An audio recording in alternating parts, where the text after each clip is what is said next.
Link, I am not sure you'll be able to stop him. There's been a collective uproar in the Zelda community after the latest Tears of the Kingdom trailer. One that the majority, or at the very least a loud minority, seem to believe wholeheartedly that the Twilight are set to return in Breath of the Wild sequel. However, there's plenty of evidence and information on the contrary that needs to be considered. First off, I'd like to speak for both Anthony and I here. We love Twilight Princess, and we think it's a great game. But we think this discussion really needs to happen. In this video, we'll be tackling some of the biggest points that people are using that allegedly give credence or outright confirm the return of the Twilight, and even Midna? Let's start things off with a bang. Midna. Midna is an incredibly written and well-crafted character. What's not to love about her? Psych, she's a bitch. She's witty, sarcastic, and will literally pull Link's ear. Although being a massively beloved and well-studied character since her debut in 2006, her farewell in particular hasn't been taken too well by some fans, maybe more than just some. She says to Link, "Peace out, motherfucker," after shedding a single tear and severing the last connection between Hyrule and Twilight, making her story arc effectively come to a close. But it wasn't just her story arc that finished. No.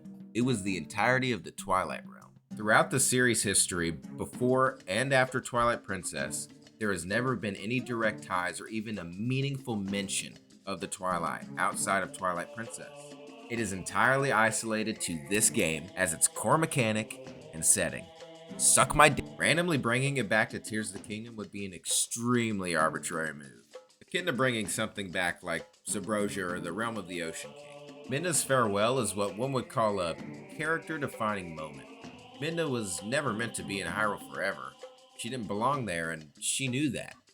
The entire time you're playing, she's actively trying to save herself and her people. She's stubborn and rarely allows you to see her otherwise soft side. That's why when she says, "see you later," she's not being honest with herself.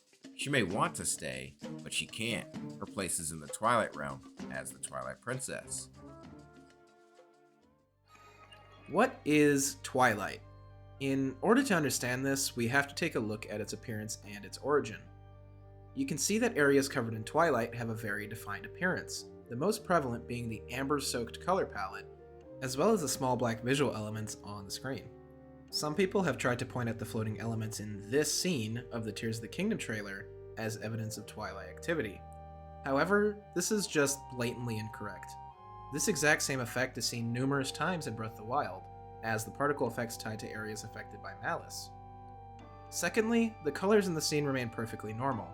Also, if this was Twilight, wouldn't Link turn into a wolf again? This would also extend to the enemies taking the form of their Twilight-infected variants, which we have seen nothing of the sort.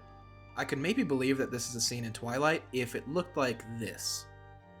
There's also the fact that the Twilight comes from the Twilight realm, which, without some sort of retroactive retcon, is literally no longer accessible, as covered in the first topic. People think that these blue flames spotted in this shot of the trailer directly connect it to something vaguely similar in Twilight Princess. There's 2 points of contention to this. One being that people enveloped in Twilight aren't necessarily dead, and only are assuming spirit forms. Children freely play through Castletown, Hylians converse with one another, and even shopkeepers are still running their stores. Most people remain blissfully unaware of their own plight. What these blue flames actually more closely resemble are the blue spirit flames from Breath of the Wild, such as King Rome and the Champions, as well as the color of the luminous stones, which are said to be connected to spirit energy. There's nothing that inherently ties this with the spirits from Twilight Princess, which aren't even really spirits to begin with. A lot of folks seem to believe the reversed audio is that of Twilight Speech, and thusly has been dubbed by a large part of the community Twilight Sounds. That's just not true. Midna is the only example of any character in Twilight Princess that speaks with any strange audio technique in the first place.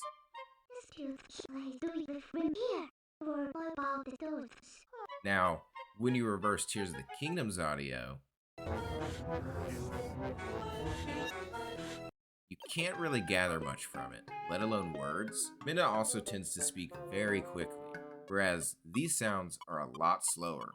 more melancholic. And if you want to know what the rest of the Twilight sound like,